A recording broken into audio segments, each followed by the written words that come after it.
Welcome back to my channel. How you doing? So today we're going to be talking about Cora Obidi. Cora Obidi went recently to court. Herself and the husband got divorced, and later on, after the fights and arguments and attack and combat, both court matter and the proceedings from the court, they later gave custody to Cora Obidi or the children. Justin Dean refused to take responsibilities of what comes up after proceedings from the court. And today Cora went to court and just to ask for the upkeep of the children in their schooling. I'm going to leave a video attached here, and we're going to be talking more about this. Healthcare, nothing. Food, nothing. Upkeep, nothing. I'm asking for nothing. All I'm asking for is for you to pay your own half, because all of me is too much. It go choke. And Athena is almost joining. Imagine if I have to pay both of them together by only myself. This fight, go fee end. Go fee end like that. Go fee end. All the people saying free school, come to LA and look for free public school and see where your child will end up. Come to LA where I'm living. Come here. Come and look for free public school. You will see what will happen. Not for my June and Athena. And the place I put them is not the most expensive. There are even more expensive ones. There's one that I really wanted June to go to. If I was the only one paying for that one, by now I probably will be on the middle of the streets dancing to pay for that tuition, because it's not cheap. The one I wanted to go for, the language integration one, where they'll teach her all sorts of language. Do you know how much it is per month? Do you know how much that is per month? I just said, okay, let me pay for the one that is still affordable, as long as it's not me. But now I'm the only one paying. If I wanted June to go to the place I wanted her to go to. Iona Irvine, thank you for 1,000 stars. Appreciate you.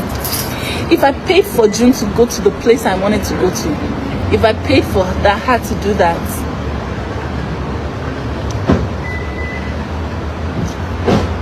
because even the school that I want her to go to, she's not even going there. She's going to a cheaper one because I know, say, at the end of the day, I'm the one who's going to be paying for 100% of it, and I am. No free pre-K here. If you want anything free, you have to wait until they're 4 years old. Their first 3 years of life, where they're sponges soaking up everything, you will let it waste. That's America for you. You wait till your child is 4 years old before you can have education. Anything before that, you have to pay for it. I'm not gonna wait for my children to be 4 years old before they are educated. I was educated at 2 years old, and I'm coming from a third world country. How will I now come in 2023 with all the knowledge I have about early childhood education and wait for my child to lose 3 years of her life because I'm waiting for free school? No, I'm not gonna do that. And if you have money to pay for a lawyer, why can't you just pay $850 for your child, for God's sake? That's what they call misplaced priority in life. I know where my priorities lie.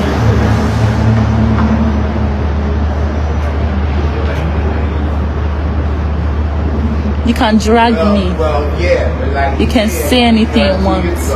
Beg for your stars and go home. You choose a private school, you pay for it. Go home evil. Whatever you like, you can say. Drag me. I'm ready to be dragged. Drag me. Drag me. I'm draggable. Drag me. Anything that concerns my girls, drag me to Nebuchadnezzar's desert. Drag me to Mount Everest. I'm ready to be dragged. Anything that concerns my daughters, drag me. I'm draggable.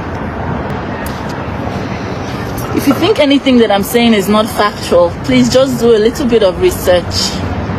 I'll never come here without facts. Everything I'm saying to you guys is the gospel truth. Nothing but the truth. I have been paying for June's school fees off on July.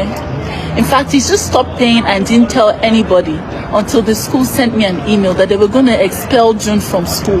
So I told them, please send me all the bills that he hasn't paid. I paid everything, and then moving forward from there, I started to pay full from the middle of the year till this end of the year, and still he has never paid. So I'm not lying to you. I have receipts of the payments. You know me, I'm 50. Me, I pay my 50%. You pay your 50%. I'm now the one paying 100%. Me, the black African from Nigeria, the one that you called a parasite, a leech, the one that you called all sorts of names.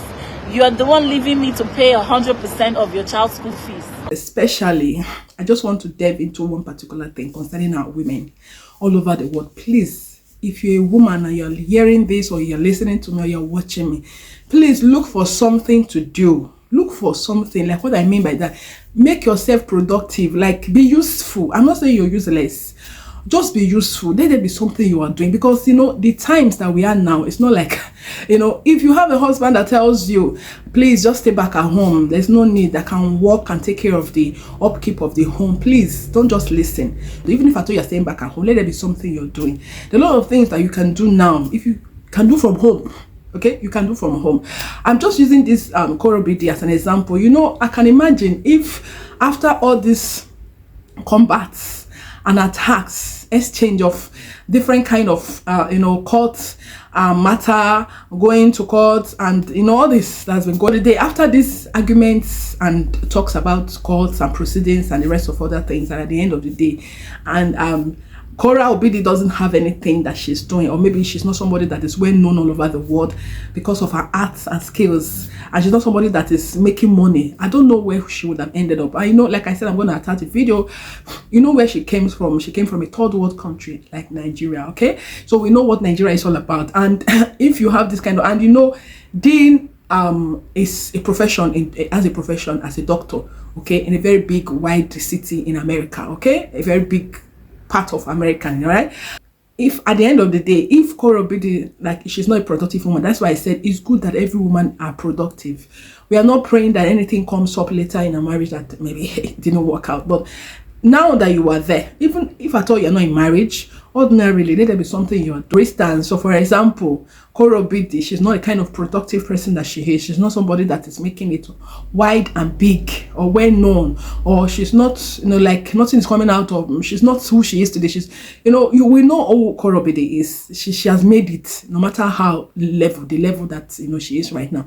She has made that. She's not somebody that has something in her pocket, you know what I mean, money, okay, to be able to, you know, follow the proceedings from court. Tell me where she would have been. Maybe at the end of the day, like I said, Dean is somebody that is a doctor in a white country, you know, country like in America, and we know that, you know, we have a lot of financial backings. We're going to keep him going, especially in this matter, court proceedings, and if there's anything that, you know, he's been asked to pay, he's able to. And Koro Bidi is not somebody that is, you know, already doing well in her career, in her skills and acquisitions. I know what she does, as she's a dancer, okay.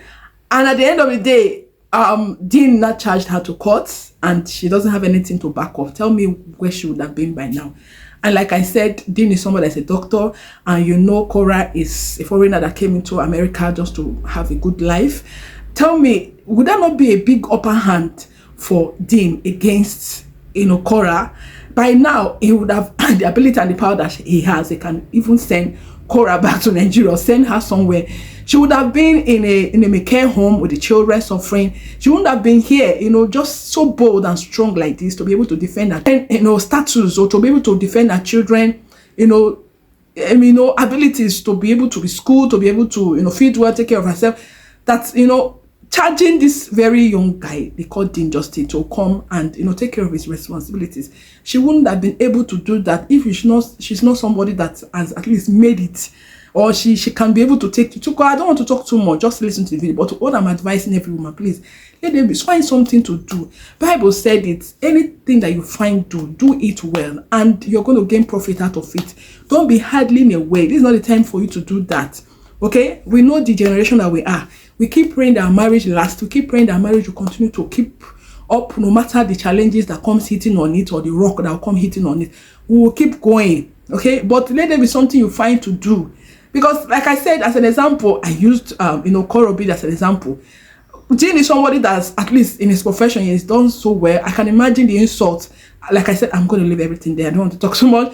But the main thing I'm going to say here, and I'm trying to say in this video, please, every woman should just look out for this kind of example concerning the injustice and Korobidi. You can imagine if that can happen. A lot of women are now, that don't look like their hands are tied.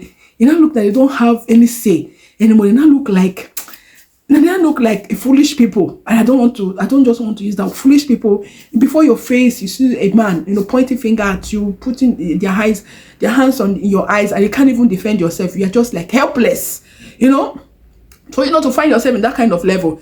And Obidi now, Cora, is able to stand, even if at all she's trying to take the the papers to court, for them to question why is he not bringing part of his own contribution towards the upbringing of these children. She wouldn't have been able to defend herself. There's nothing like when you have money, especially in this level of the way things are, the generation that we have, you'll be able to defend yourself. If you don't have money, you can't have a say to anything. Imagine if you're that woman that are able to fight for your children. A lot of women have left their children, because in Africa settings they find that they say they're rubbish, but it's not right when you two are together, you brought children to this world, and then I say, okay, it's the man that has children, he's the one that has upper hand over the children, that at the end of the day they will not take the children over to the man. You will not be there, you can't do anything, you can't fight for these children, you can't even stand your ground. Why? Because you don't have. Just use these two people as an example in this case. And while you watch, please don't forget to subscribe, turn on your bell, and just please like this video, please, I beg of you, and share us out. So I'm going to see you on the next one. Bye.